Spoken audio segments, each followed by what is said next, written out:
All right, this is topic 1 of the Earth Science or Geology unit. This is our third unit. It says, the Earth through time is our topic 1.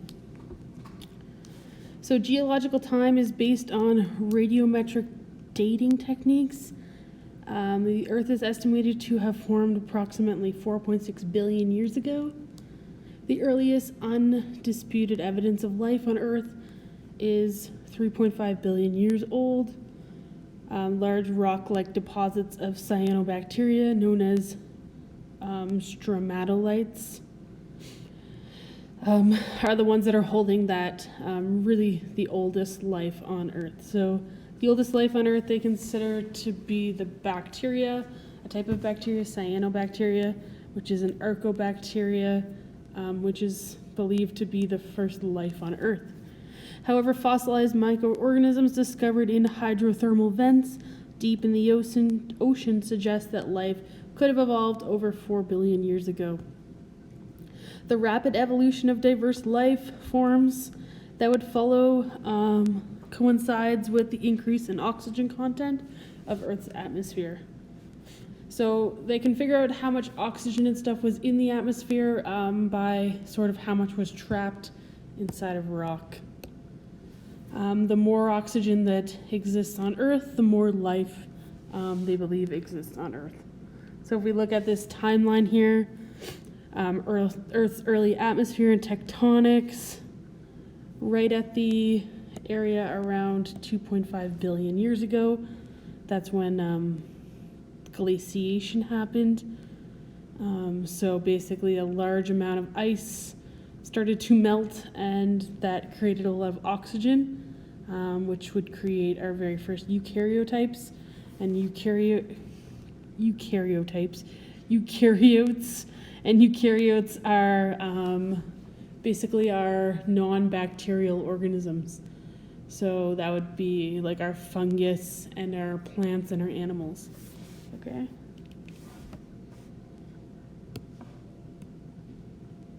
And that'll happen within the Proterozoic era, and within the Proterozoic we got Paleo, Meso, and Neo Proterozoic, and we'll talk a little bit more about that as we move on.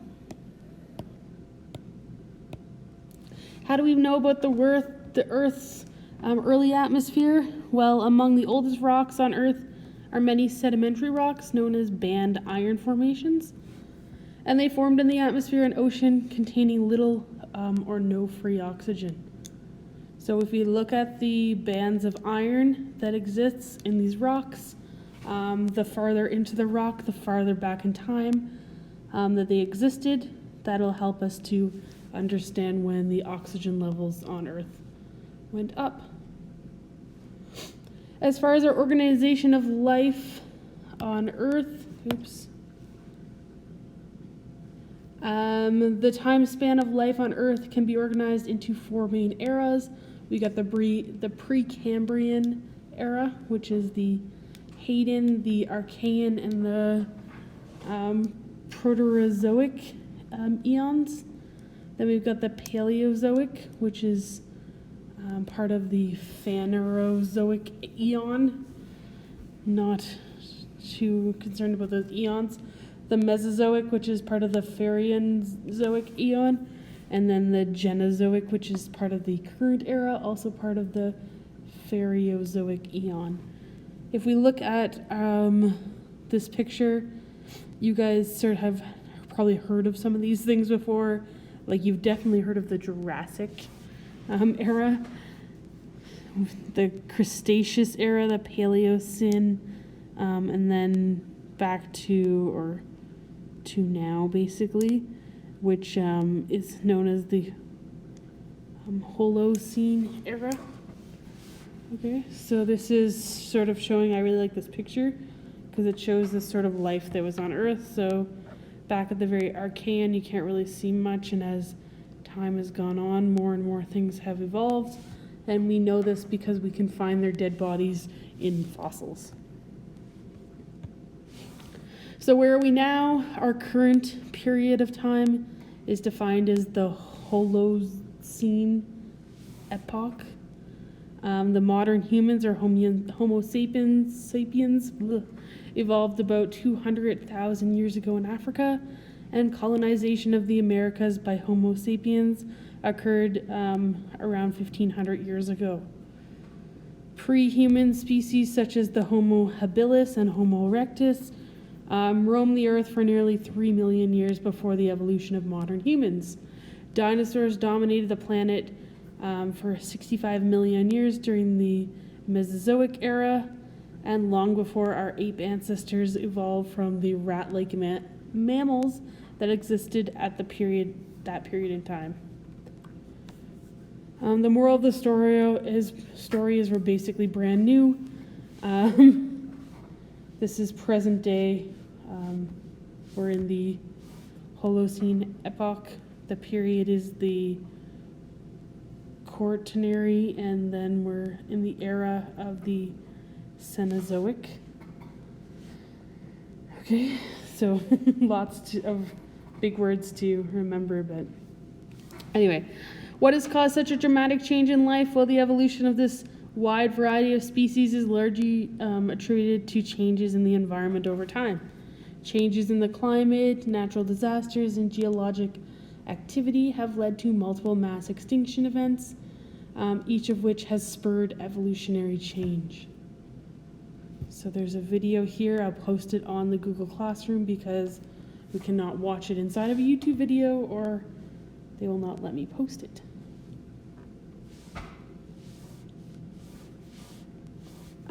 Earth's changing face. It says the face of our planet has changed drastically since its formation 4.6 billion years ago.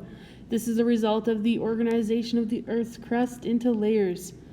The uppermost layer is able to shift freely around the inner layers, leading to changes in the arrangement of tectonic plates.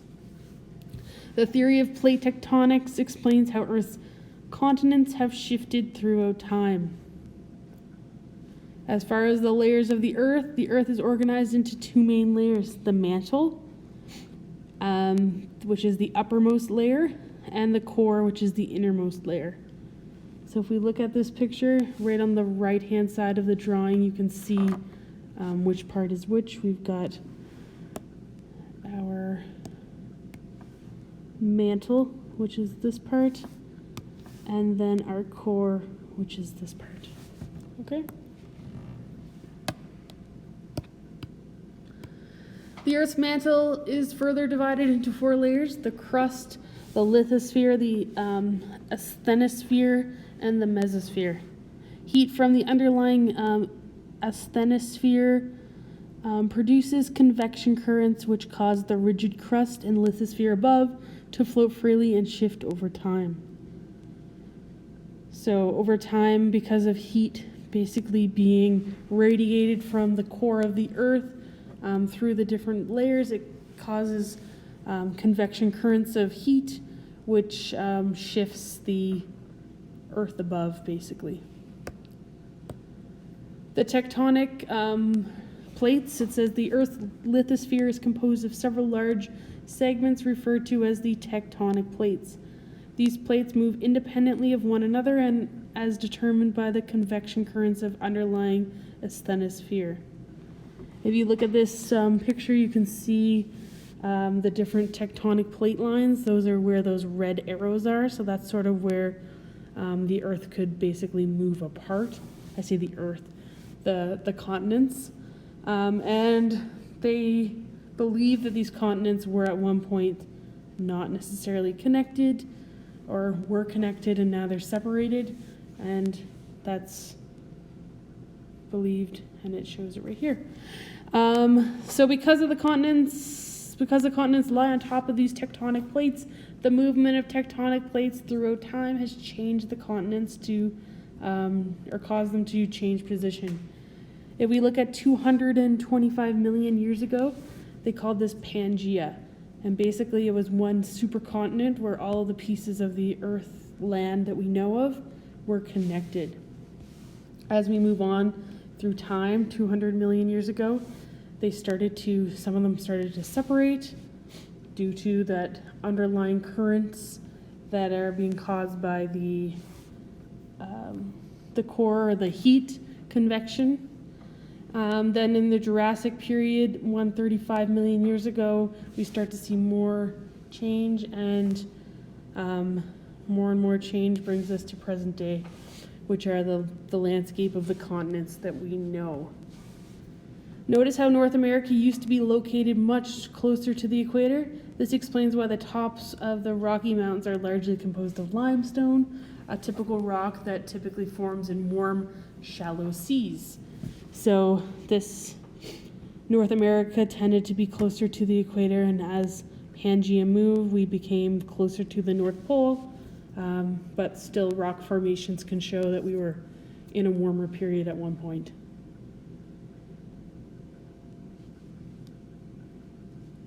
The Burgess Shale, this is an outcrop in the Rocky Mountains rich in fossilized marine life that forms commonly found in tropical regions during the Cambrian period. This provides further evidence for the theory of plate tectonics, as it suggests that this region must have been submerged underwater or shallow sea near the equator millions of years ago.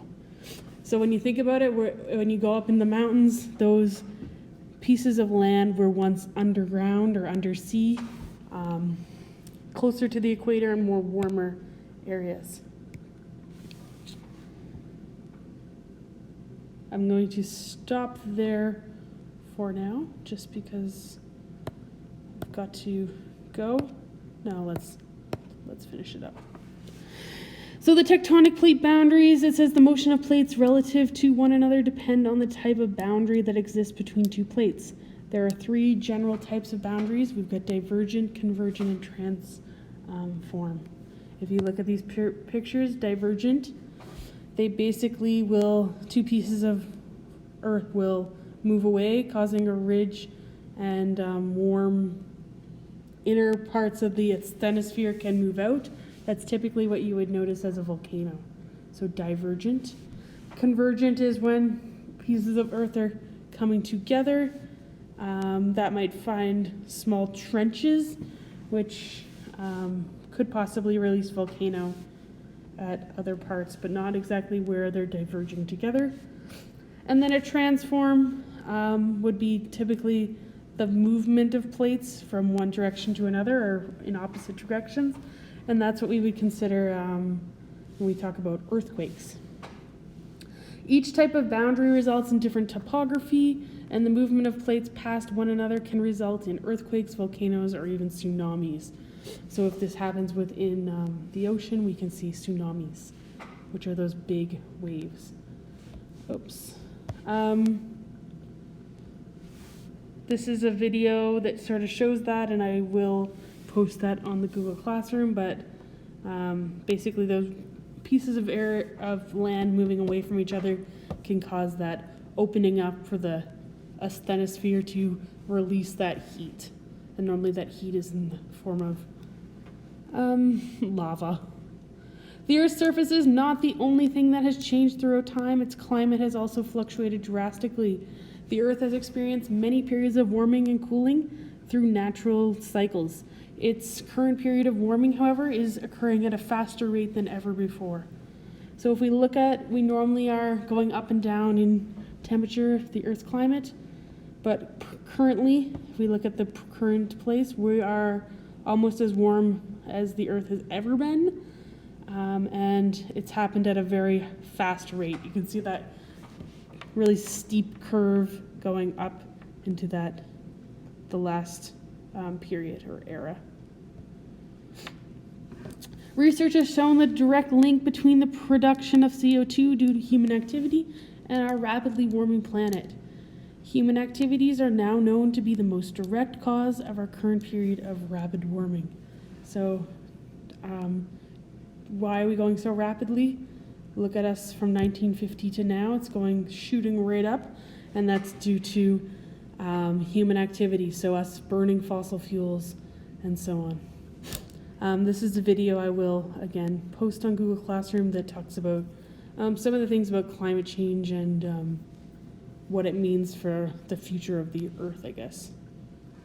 All right, so that's topic 1.